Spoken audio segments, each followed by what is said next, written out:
Olá, bem-vindo a todos. Meu nome é Andressa Venâncio Fernandes. Este é o meu estágio supervisionado do ensino médio, referente à minha licenciatura em História. Estou fazendo o estágio em dupla com a aluna Vanessa Venâncio Fernandes. Não está sendo possível os estágios ocorrerem de maneira presencial devido à pandemia, então nós viemos nesse novo formato fazer o estágio à distância.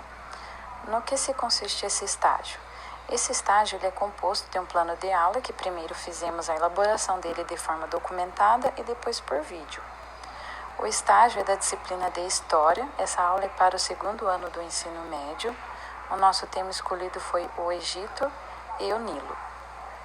Competência: analisar a formação de territórios e fronteiras em diferentes tempos e espaços, mediante a compreensão dos processos sociais, políticos, econômicos e culturais. Habilidades: analisar e caracterizar as dinâmicas das populações, das mercadorias e do capital nos diversos continentes, com destaque para a mobilidade e a fixação de pessoas, grupos humanos e povos, em função de eventos naturais, políticos, econômicos, sociais e culturais, conforme a Base Nacional Comum Curricular 2018. Objetivo: reconhecer a importância do Rio Nilo, compreender por que o Nilo era fundamental para a sobrevivência dos egípcios, identificar a influência do faraó nos assuntos que se referiam ao Rio Nilo. A União da África do Sul foi promulgada no dia 31 de maio de 1910 e atualmente se salienta como sendo a maior e mais aprimorada economia do continente africano. Porém, ainda passa por uma série de dificuldades originárias de sua primeira colonização, principalmente acentuado por vários anos do regime de discriminação racial do apartheid, existente desde 1948. O Índice de Desenvolvimento Humano, IDH, foi criado pela ONU para identificar a qualidade de vida em diversos países do mundo. Para isso, mede ao mesmo tempo a renda per capita, a escolarização da população, o acesso à saúde, entre outros aspectos. No levantamento divulgado em 2005, foram analisados os dados de 177 nações. Os 24 países com pior IDH do mundo são da África: Níger, na África Ocidental, e a nação com mais baixo índice do planeta, que é de 0,281. O máximo é até 1000. Em seguida, por Serra Leoa, é 0,298, 298. Burkina Faso, 0,317. Mali, 0,333. Chad, 0,34. E Guiné-Bissau, 0,348. O país africano mais bem colocado no ranking é Seychelles, ocupando a 51ª posição. Formado por diversas ilhas, o lugar tem como principal fonte de renda o turismo, além de ser considerado um país fiscal. O segundo país africano mais bem colocado é a Líbia, que vem na 58ª posição. As nações da África mais bem posicionadas depois da Líbia são Maurício, na posição 65º, Tunísia, na 89ª, Argélia, na 103ª posição, Cabo Verde, na 105ª, todas elas com um IDH inferior ao do Brasil, que é 0,772, que ocupa o 63º lugar. Esses resultados mostram as péssimas condições de vida do povo africano. A previsão está feita. A falta de água doce será um dos maiores problemas ambientais do século XXI. Segundo os especialistas da ONU, isso ocorrerá por causa da poluição dos rios e lençóis freáticos, do desperdício de água e do aumento do consumo provocados por fatores como urbanização, alta mecanização da agricultura. E para ter uma ideia, se toda a água existente hoje no mundo coubesse em uma caixa de milhões de litros, apenas 3.000 litros seriam consumíveis. O já tão precioso líquido assim deverá se tornar no futuro mais raro e caro do que o petróleo. Em alguns lugares, a falta d'água já vem provocando situações de tensão entre países. No norte da África, por exemplo, Egito e na Etiópia disputam as águas do rio Nilo. Os etíopes têm 85% da nascente desse rio em seu território. No ano de 2002, iniciaram uma série de pequenas obras para represar as águas, visando melhorar as condições para a agricultura no país. O Egito sente-se prejudicado, uma vez que 90% de sua população vive às margens do rio Nilo. E a disputa não deve ter um fim breve. E aí, desde a antiguidade, o Nilo é a principal base de sustentação e desenvolvimento dos povos da região. Suas águas foram fundamentais para o fortalecimento do Egito Antigo, uma das mais importantes sociedades da antiguidade. Não por acaso, o rio era considerado um deus, e no caso do Egito, uma dádiva do Nilo.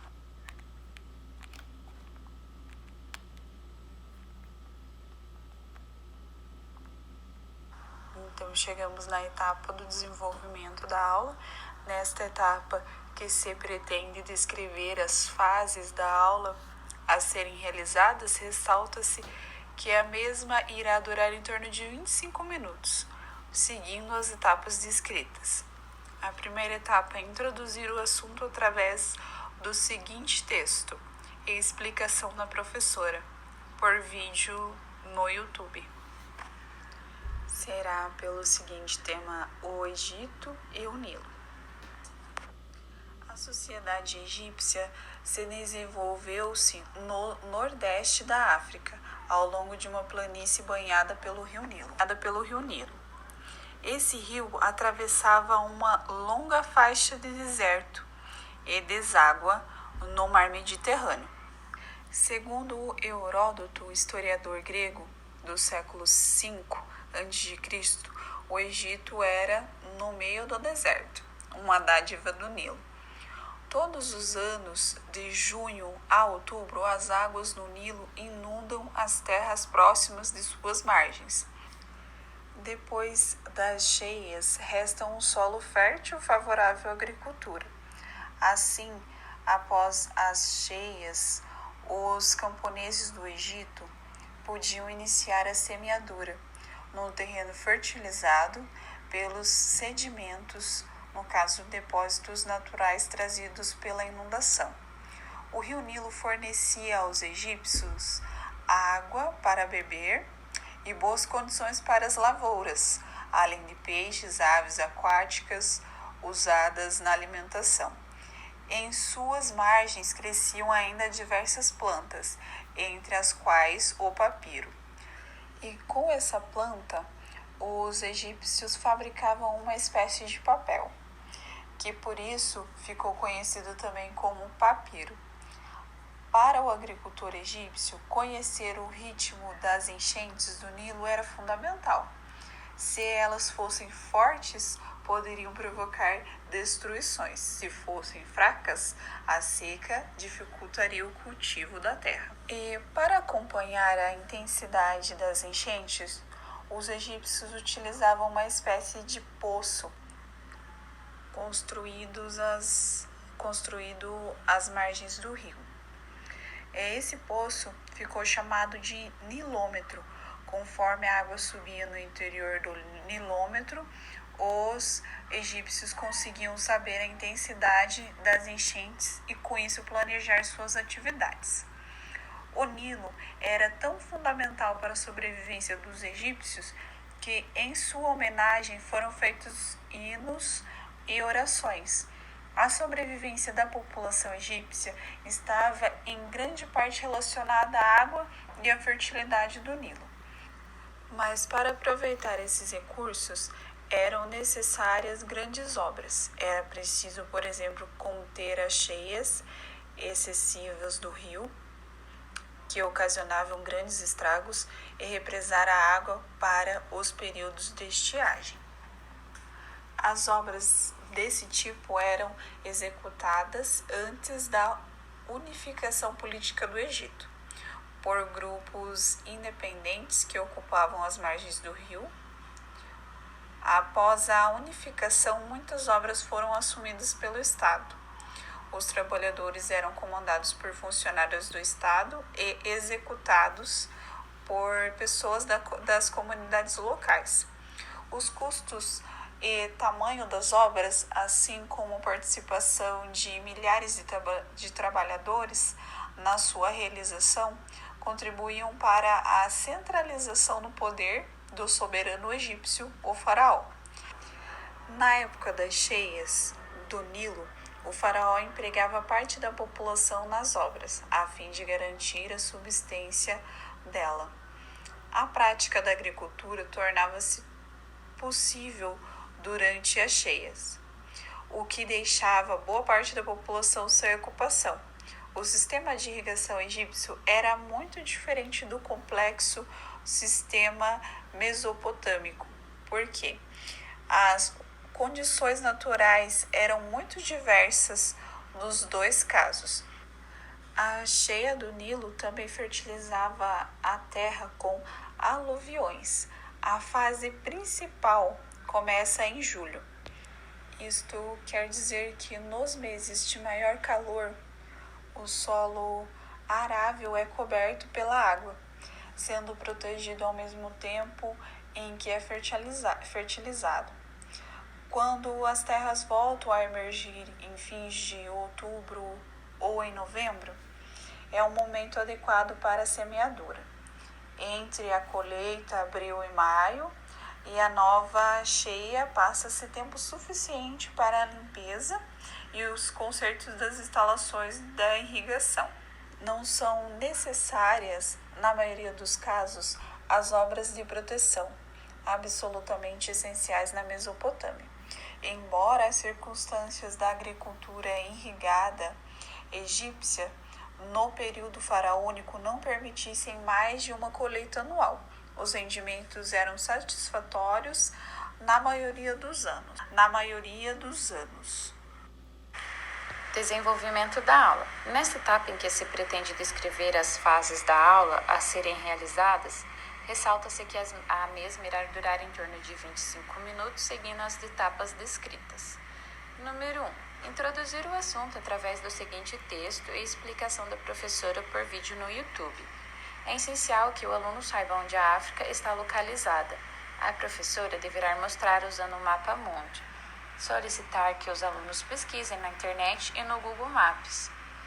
Número 3. Os alunos deverão realizar as seguintes atividades. Letra A. A população do Egito Antigo se concentrava próximas às margens do rio Nilo, em virtude de uma série de fatores favoráveis.